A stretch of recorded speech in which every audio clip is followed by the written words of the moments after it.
नमस्ते साथियों, स्वागत है आपका अपने YouTube चैनल LKSS अकेडमी में। आज हम पढ़ेंगे प्रमुख कवियों की आत्मकथा।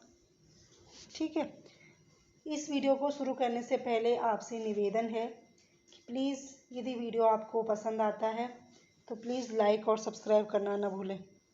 तो चलिए शुरू करते हैं आज के इस सेशन को, आज की इस क्लास को। ठीक है, तो देखेंगे आत्मकथा। ठीक है, सन 1641 ईस्वी में बनारसी दास जैन ने ब्रजभाषा पद्य में अर्धकथा की रचना की। ठीक है, ब्रजभाषा में अर्धकथा की रचना की, जिसे हिंदी का प्रथम प्राचीनतम आत्मकथा माना जाता है। ठीक है, तो प्रथम आत्मकथा किसे माना जाता है? बनारसी दास जैन की आत्मकथा को, जो कि अर्धकथा है और ब्रजभाषा में है। ठीक है, सन 1941 ईस्वी में बाबू श्याम सुंदर दास कृत मेरी आत्मकहानी, क्या है? मेरी आत्मकथा कहानी को हिंदी की प्रथम प्रसिद्ध आत्मकथा माना जाता है। ठीक है, तो हिंदी की प्रथम प्रसिद्ध आत्मकथा कौन सी है? मेरी आत्मकहानी, जो कि श्याम सुंदर दास जी की आत्मकथा है और इसका प्रकाशन है सन 1941 ईस्वी में। और जो अर्धकथा है वो क्या है?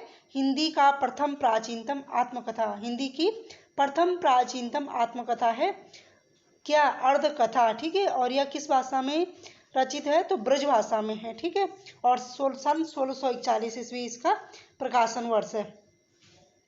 अब देखेंगे हम सन 1950 ईस्वी तक जितने भी आत्मकथाकार हैं उनको। ठीक है, तो देखेंगे सबसे पहले हैं सत्यानंद अग्निहोत्री। सत्यानंद अग्निहोत्री ने सन 1910 ईस्वी में मुझमें देव जीवन का विकास शीर्षक से आत्मकथा लिखी थी। ठीक है, क्या? मुझमें देव जीवन का विकास शीर्षक से आत्मकथा लिखी थी। किसने? सत्यानंद अग्निहोत्री ने सन 1910 ईस्वी में। अगले हैं स्वामी दयानंद। स्वामी दयानंद ने सन 1917 ईस्वी में जीवन चरित्र शीर्षक से आत्मकथा लिखी थी। ठीक है, स्वामी दयानंद ने जीवन चरित्र शीर्षक से अपनी आत्मकथा लिखी थी। अगले हैं भाई ब्रह्मानंद। इन्होंने सन 1921 ईस्वी में आप बीती आत्मकथा लिखी। ठीक है, अगले हैं रामविलास शुक्ल की आत्मकथा है मैं क्रांतिकारी कैसे बना। इसका प्रकाशन वर्ष है सन 1933 ईस्वी। अगले हैं भवानी दयाल सन्यासी। इन्होंने सन 1939 ईस्वी में प्रवासी की कहानी शीर्षक से आत्मकथा लिखी। क्या है इनकी आत्मकथा? प्रवासी की कहानी, सन 1939 ईस्वी। अगले हैं श्याम सुंदर दास ने सन 1941 में मेरी आत्मकहानी शीर्षक से अपनी आत्मकथा लिखी थी, जो क्या है? हिंदी की प्रथम प्रसिद्ध आत्मकथा है। अगले हैं राहुल सांकृत्यायन ने सन 1946 ईस्वी में मेरी जीवन यात्रा शीर्षक से आत्मकथा लिखी। क्या?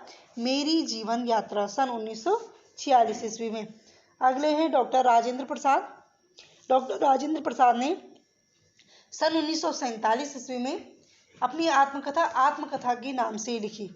क्या लिखी? अपनी जो आत्मकथा उन्होंने लिखी तो उन्होंने आत्मकथा शीर्षक से ही लिखी है।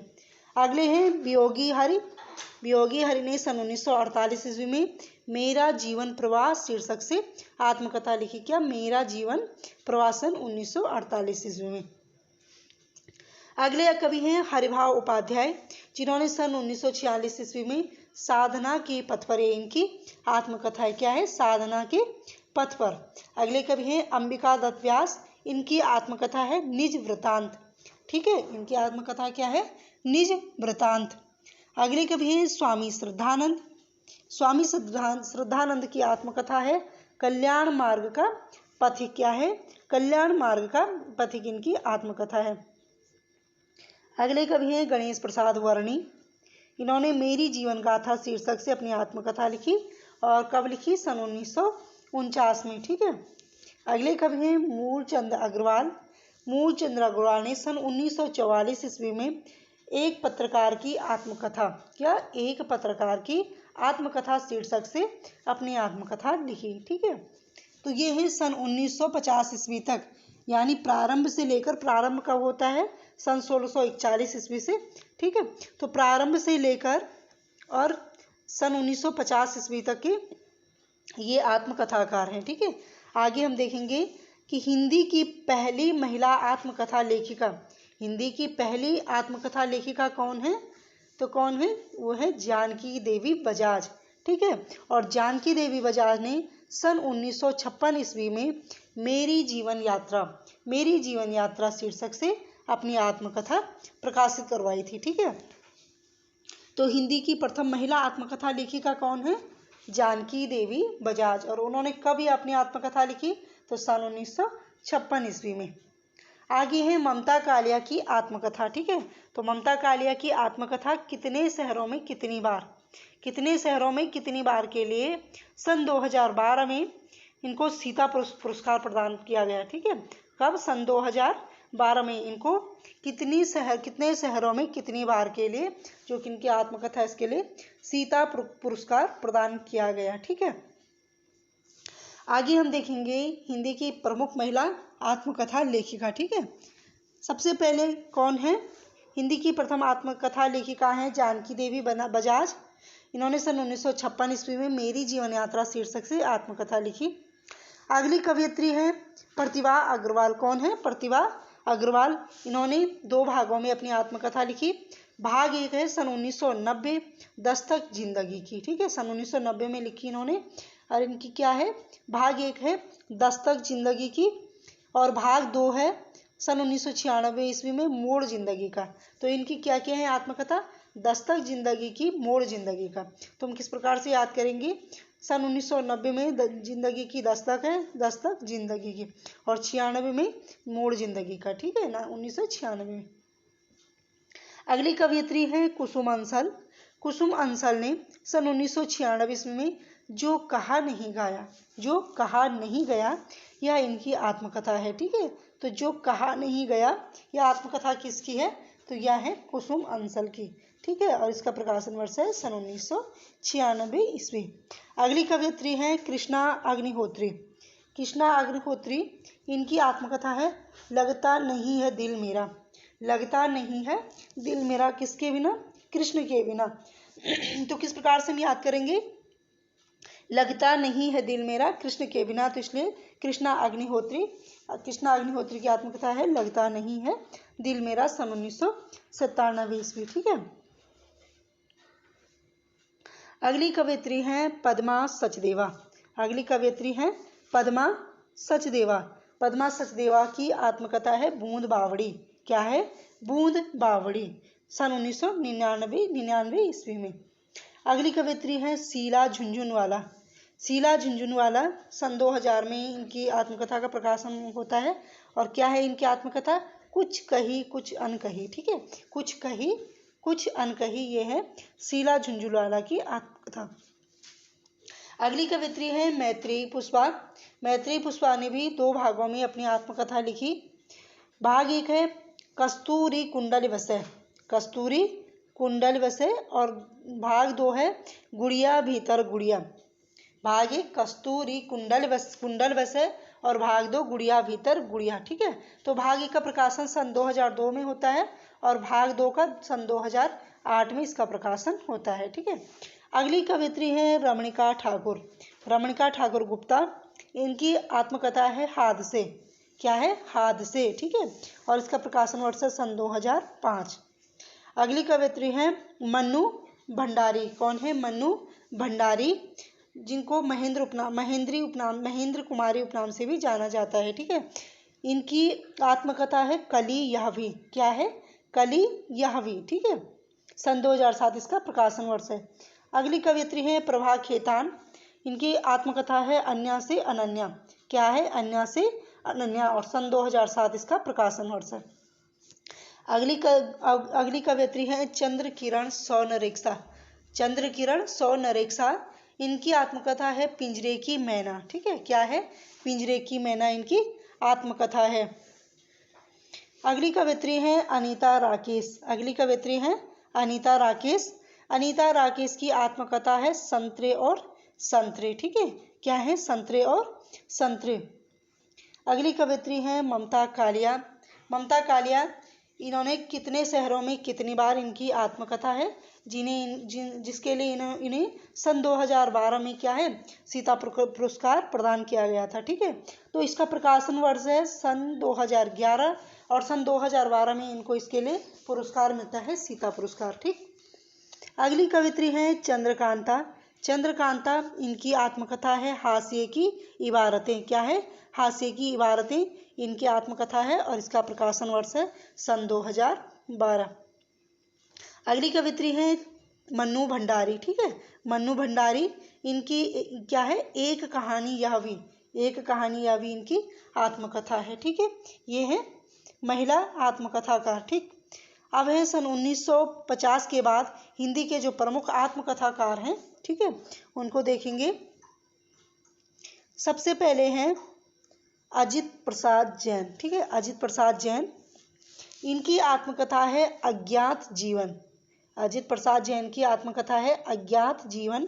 इसका प्रकाशन वर्ष है सन 1951 ईस्वी। ठीक है, अगले कवि है अलगू राय शास्त्री। अलगू राय शास्त्री, इनका क्या है, इनकी आत्मकथा है मेरा जीवन। मेरा जीवन, इसका प्रकाशन वर्ष भी सन 1951 ईस्वी है। ठीक है, अगले कवि हैं यशपाल। तो यशपाल ने 3 भागों में क्या लिखी, अपनी आत्मकथा लिखी। ठीक है, और तीनों का नाम है क्या है, सिंहावलोकन। ठीक है, तो कब लिखी, प्रथम लिखा सन 1951 ईस्वी में, दूसरा भी 1952 में सिंहावलोकन और तृतीय है 1955 में। ठीक है, तो तीन भागों में लिखी और तीनों का नाम है सिंहावलोकन। ठीक है, 1951, 52 और 55 में। ठीक है, अगले कवि हैं सत्यदेव परिव्राजक।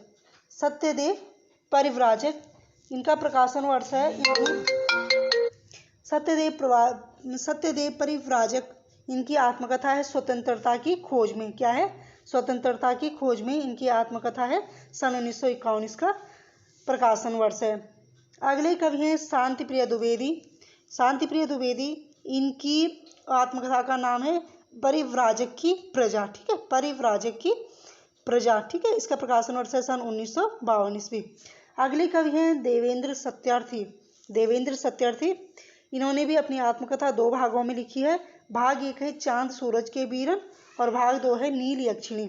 चांद सूरज के बीरन और भाग 2 है नील यक्षिणी। चांद सूरज के बीरन का प्रकाशन वर्ष सन 1952 ईस्वी है और नील यक्षिणी का प्रकाशन वर्ष सन 1985 ईस्वी है। ठीक है, अगले कवि हैं गंगा प्रसाद उपाध्याय। गंगा प्रसाद उपाध्याय की आत्मकथा है जीवन चक्र। क्या है, जीवन चक्र, इसका प्रकाशन वर्ष सन 1954 ईस्वी है। आगे हम देखेंगे चतुरसेन शास्त्री। इन्होंने भी 2 भागों में अपनी आत्मकथा लिखी। भाग 1 है यादों की परछाइयाँ और भाग 2 है मेरी आत्मकहानी। ठीक है, भाग 1 है यादों की परछाइयाँ और भाग 2 है मेरी आत्मकहानी। तो यादों की परछाइयाँ का प्रकाशन वर्ष है सन 1956 ईस्वी और मेरी आत्मकहानी का प्रकाशन वर्ष है सन 1963 ईस्वी। ठीक है, अगले कवि हैं सेठ गोविंद दास। सेठ गोविंद दास, इनकी आत्मकथा है आत्मनिरीक्षण। ठीक है, क्या है, आत्मनिरीक्षण, इसका प्रकाशन वर्ष है सन 1958 ईस्वी। ठीक है, अगले कवि हैं देवराज उपाध्याय। देवराज उपाध्याय की आत्मकथा 2 भागों में है। प्रथम है बचपन के 2 दिन और द्वितीय है यौवन के द्वार पर। ठीक है, बचपन के 2 दिन और यौवन के द्वार पर इनकी आत्मकथा है। ठीक है, तो बचपन के 2 दिन का प्रकाशन वर्ष सन 1958 ईस्वी है और यौवन के द्वार पर सन 1970 ईस्वी है। ठीक है, 70 ईस्वी है। अगले कवि हैं पद्मलाल पुन्नालाल बख्शी। ठीक है, पद्मलाल पुन्नालाल बख्शी, इनकी आत्मकथा है मेरी अपनी कथा। किसकी कथा, मेरी अपनी कथा। ठीक है, सन 1958 इसका प्रकाशन वर्ष है। अगले कवि हैं पांडे बेचन शर्मा उग्र। इनकी आत्मकथा है अपनी खबर। ठीक है, ये अपनी खबर देते हैं, तो अपनी खबर इनकी आत्मकथा है, सन 1960 ईस्वी का प्रकाशन वर्ष है। अगले कवि हैं संतराम बीए। संतराम बीए, इनकी आत्मकथा है मेरे जीवन के अनुभव और इसका प्रकाशन वर्ष है सन 1963 ईस्वी। अगले कवि हैं भुवनेश्वर प्रसाद मिश्र माधव। ठीक है, भुवनेश्वर प्रसाद मिश्र माधव, इनकी आत्मकथा है जीवन के 4 अध्याय। ठीक है, जीवन के 4 अध्याय, सन 1966 इसका प्रकाशन वर्ष है। अगले कवि और महत्वपूर्ण कवि हैं हरिवंश राय बच्चन। ठीक है, हरिवंश राय बच्चन, इन्होंने अपनी आत्मकथा 4 भागों में लिखी। प्रथम है क्या भूलूं क्या याद करूं, सन 1969 ईस्वी। दूसरी है नीड़ का निर्माण, फिर 1970 ईस्वी। तीसरी है बसेरे से दूर, 1978 ईस्वी। और चौथा है 10 द्वार से सोपान तक, सन 1985 ईस्वी। तो ये है इनकी 4 भागों में आत्मकथा। ठीक है, ये बहुत ही महत्वपूर्ण है। अगले कवि हैं वृंदावन लाल वर्मा। इनकी आत्मकथा है अपनी कहानी। ठीक है, वृंदावन लाल वर्मा की आत्मकथा है अपनी कहानी, जिसका प्रकाशन वर्ष सन 1970 ईस्वी है। ठीक है, अगले कवि हैं रामावतार अरुण। रामावतार अरुण, इनकी आत्मकहानी है अरुणायन। क्या है? इनकी आत्मकथा है अरुणायन, सन 1974 ईस्वी। अगले कवि हैं कृष्णचंद्र। कृष्णचंद्र, इनकी आत्मकथा है आधे सफर की पूरी कहानी। आधे सफर की पूरी कहानी, सन 1979 ईस्वी में। अगले कवि हैं बलराज साहनी। बलराज साहनी, मेरी फिल्मी आत्मकथा, इनकी आत्मकथा क्या है? मेरी फिल्मी आत्मकथा, जिसका प्रकाशन वर्ष सन 1947 ईस्वी है। ठीक है, अगले कवि हैं रामविलास शर्मा। इनकी आत्मकथा है घर की बात। ठीक है, रामविलास शर्मा की आत्मकथा है घर की बात, सन 1983 ईस्वी में। ठीक है, अगले कवि हैं शिव पूजन सहाय। शिव पूजन सहाय की आत्मकथा है मेरा जीवन, सन 1985 ईस्वी में। ठीक है, अगले कवि हैं हंसराज रहबर। हंसराज रहबर, इनकी आत्मकथा 3 खंड, इनकी जो आत्मकथा है उसके 3 खंड है। पहले है मेरे 7 जन्म। ठीक है, हंसराज रहबर की क्या है, 3 खंडों में है, लेकिन क्या है, इनकी आत्मकथा है मेरे 7 जन्म, सन 1986 ईस्वी में। ठीक है, अगले कवि हैं रामदरस मिश्र। रामदरस मिश्र, अब इनकी आत्मकथा देखते हैं, जो कि 5 भागों में, 5 खंडों में है। ठीक है, या 5 भागों में है। पहले है जहां मैं खड़ा, सन 1984 ईस्वी में। जहां मैं खड़ा, सन 1984 ईस्वी प्रकाशन वर्ष है। दूसरा भाग है रोशनी की पगडंडियाँ। रोशनी की पगडंडियाँ। तीसरा भाग है टूटते बनते दिन। चौथा है उत्तर पथ। और पंचम है सन 2000 ईस्वी में फुर्सत के दिन। ठीक है, बहुत ही महत्वपूर्ण है ये। हंसराज रहबर की आत्मकथा 5 भागों में विभाजित है, या 5 भागों में है। ठीक है, तो ये है क्या है, जहाँ मैं खड़ा हूँ, रोशनी की पगडंडियाँ, टूटते बनते दिन, उत्तर पथ और फुर्सत के दिन। ठीक है, अगले कवि हैं कन्हैयालाल मिश्र प्रभाकर। कन्हैयालाल मिश्र प्रभाकर की आत्मकथा है तपती पगडंडियों पर पदयात्रा। क्या है? तपती पगडंडियों पर पदयात्रा, सन 1979 ईस्वी इनका प्रकाशन वर्ष है। ठीक है, अगले कवि हैं फणीश्वर नाथ रेणु, जिन्हें धरती का धन उपनाम से भी जाना जाता है। इनकी आत्मकथा है आत्म परिचय। क्या है? आत्म परिचय, सन 1988 ईस्वी। अगले कवि हैं अमृतलाल नागर। अमृतलाल नागर की आत्मकथा है टुकड़े टुकड़े दास्तान, सन 1966 ईस्वी में। ठीक है, सन 1986 ईस्वी में। अगले कवि हैं डॉक्टर नगेंद्र। डॉक्टर नगेंद्र की आत्मकथा है अर्ध कथा। ठीक है, अर्ध कथा। ठीक है, अर्ध कथा बनारसी दास जैन की भी है और डॉक्टर नगेंद्र की भी है। ठीक है, बनारसी दास जैन ने सन 1641 ईस्वी में लिखी थी और डॉक्टर नगेंद्र ने सन 1988 ईस्वी में अर्ध कथा लिखी थी। अगले कवि हैं यशपाल जैन। यशपाल जैन सन 1987 ईस्वी में मेरी जीवन यात्रा शीर्षक से इन्होंने क्या लिखी? अपनी आत्मकथा लिखी। ठीक है, अगले कवि हैं गोपाल प्रसाद व्यास। इनकी आत्मकथा है कहो व्यास कैसी कटी। कहो व्यास कैसी कटी, सन 1994 ईस्वी में। ठीक है, अगले कवि रामविलास शर्मा। कौन है? रामविलास शर्मा। इनकी आत्मकथा 3 भागों में, या 3 भागों में इन्होंने अपनी आत्मकथा लिखी। प्रथम है मुंडेर पर सूरज, दूसरा है देर सवेर और तीसरा है आपस की बातें। ठीक है, क्या है? मुंडेर पर सूरज, देर सवेर और आपस की बातें। यह आत्मकथा रामविलास शर्मा की है। ठीक है, अगले कवि हैं रविंद्र कालिया। रविंद्र कालिया ने सन 2000 में गालिब छूटी शराब, गालिब छूटी शराब शीर्षक से अपनी आत्मकथा लिखी। ठीक है, अगले कवि हैं कमलेश्वर। इन्होंने भी 3 भागों में अपनी आत्मकथा लिखी। भाग 1 है सन 1992 इसमें इन्होंने लिखा कि जो मैंने जिया, जो मैंने जिया। भाग 2 सन 1997 ईस्वी में यादों का चिराग और भाग 3 1999 में जलती हुई नदी। तो कौन कौन है? जो मैंने जिया, यादों का चिराग और जलती हुई नदी इनकी आत्मकथा है। ठीक है, अगले कवि हैं भगवती चरण वर्मा।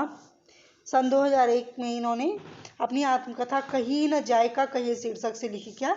कहीं न जायका कहिए। यह किसकी आत्मकथा है? भगवती चरण वर्मा की। अगले कवि हैं राजेंद्र यादव, मुड़ मुड़ कर देखता हूँ। इनकी आत्मकथा है मुड़ मुड़ कर देखता हूँ, सन 2001 ईस्वी में। ठीक है। अगले कवि हैं अखिलेश, सन 2001 में वह जो यथार्थ था। इनकी आत्मकथा है और वह जो यथार्थ था। ठीक है। अगले कवि हैं भीष्म साहनी, इनकी आत्मकथा है आज के अतीत। इसका प्रकाशन वर्ष है सन 2003 ईस्वी। ठीक है।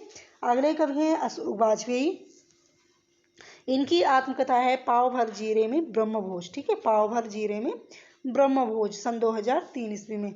अगले कवि हैं स्वदेश दीपक, इनकी आत्मकथा है मैंने मांडू नहीं देखा। मैंने मांडू नहीं देखा, सन 2003 में। ठीक है। अगले कवि हैं रविंद्रनाथ त्यागी, इनकी आत्मकथा है वसंत से पतझड़ तक, सन 2005 इसका प्रकाशन वर्ष है। अगले कवि हैं विष्णु प्रभाकर, इन्होंने भी 3 भागों में अपनी आत्मकथा लिखी। प्रथम है पंखहीन, दूसरा है मुक्त गगन में और तीसरा है पंछी उड़ गया। तो पंखहीन मुक्त गगन में पंछी उड़ गया। ठीक है। किस प्रकार से याद करेंगे? पंखहीन मुक्त गगन में पंछी उड़ गया। ठीक है। तो ये है विष्णु प्रभाकर की आत्मकथा, सन 2004 इनका प्रकाशन वर्ष है। ठीक है। आगे देखेंगे कन्हैया लाल नंदन। कन्हैया लाल नंदन ने भी 2 भागों में अपनी आत्मकथा लिखी। ठीक है। भाग 1 है एक अंतहीन तलाश और भाग 2 है कहाँ कहाँ से गुजरा। एक अंतहीन तलाश और कहाँ कहाँ से गुजरा, दोनों का प्रकाशन वर्ष सन 2007 ईस्वी है। ठीक है। अगले कवि हैं डॉक्टर देवेश ठाकुर। अगले कवि हैं डॉक्टर देवेश ठाकुर, इनकी आत्मकथा है यों ही जिया। ठीक है। यों ही जिया, सन 2007 ईस्वी का प्रकाशन वर्ष है। अगले कवि हैं कृष्ण बलदेव वैद्य, इनकी आत्मकथा बहुत बार पूछी गई है, सम आ हर रंग इनकी आत्मकथा है। अगले कवि हैं नंद चतुर्वेदी, इनकी आत्मकथा है अतीत राग। क्या है? अतीत राग इनकी आत्मकथा है। ठीक है। अगले कवि हैं जाबिर हुसैन का क्या है? रेत पर खेमा इनकी आत्मकथा है। अगले कवि हैं तोताराम सनाड्य, इनकी आत्मकथा है भूतलेन की कथा। अगले कवि हैं सुमित्रा नंदन पंत और बहुत ही महत्वपूर्ण कवि हैं। तो इनकी आत्मकथा है 60 वर्ष एक रेखांकन। ठीक है। इनकी आत्मकथा है 60 वर्ष एक रेखांकन। अंतिम कवि हैं मिथिलेश्वर, इनकी आत्मकथा है कहाँ तक कहें युगों की बात। कहाँ तक कहें युगों की बात, इसका प्रकाशन वर्ष सन 2011 ईस्वी है। ठीक है। तो ये थी प्रमुख कवि और उनकी आत्मकथा। ठीक है। अब उनके विषय में थोड़ा देखेंगे कि कमलेश्वर ने गर्दिश के दिन शीर्षक से सन 1980 में हिंदी और अन्य भारतीय भाषाओं के 12 रचनाकारों की आत्मकथाओं का संपादन किया। क्या किया? कमलेश्वर की जो आत्मकथा है उन्होंने क्या किया? गर्दिश के दिन शीर्षक से सन 1980 में हिंदी और अन्य भारतीय भाषाओं के 12 रचनाकारों के आत्मकथाओं का संपादन किया। ठीक। राजेंद्र यादव ने अर्चना वर्मा व बलवंत कौर के सहयोग से, किसने? राजेंद्र यादव ने अर्चना वर्मा व बलवंत कौर के सहयोग से 20 लेखिकाओं के आत्मकथ्य का संपादन देहर भई विदेश शीर्षक से सन 2005 में किया। ठीक है। विष्णुचंद्र शर्मा ने सन 1984 ईस्वी में मुक्तिबोध की आत्मकथा लिखी। ठीक है। बहुत ही महत्वपूर्ण कि मुक्तिबोध की आत्मकथा किसने लिखी? तो विष्णुचंद्र शर्मा ने मुक्तिबोध की आत्मकथा लिखी। और कब लिखी? सन 1984 ईस्वी में। सूर्य प्रसाद दीक्षित ने सन 1970 ईस्वी में निराला की आत्मकथा लिखी। ठीक है। तो मुक्तिबोध की आत्मकथा लिखी विष्णुचंद्र शर्मा ने और निराला की आत्मकथा लिखी सूर्य प्रसाद दीक्षित ने सन 1970 ईस्वी में। ठीक है। राजकमल चौधरी ने भैरवी तंत्र शीर्षक से आत्मकथा लिखी। ठीक है। तो भैरवी तंत्र शीर्षक से आत्मकथा किसने लिखी? राजकमल चौधरी ने। रामधृष मिश्र ने अपनी आत्मकथा को समय है सहचर शीर्षक से सन 1991 में प्रकाशित करवाया। ठीक है। किस नाम से? समय है सहचर। ठीक है। शीर्षक से सन 1991 ईस्वी में प्रकाशित करवाया। रामविलास शर्मा ने अपने 3 भाग में प्रकाशित आत्मकथा को अपनी धरती अपने लोग शीर्षक से सन 1996 ईस्वी में प्रकाशित करवाया। ठीक है। किस शीर्षक से? अपनी धरती अपने लोग शीर्षक से सन 1996 में प्रकाशित करवाया।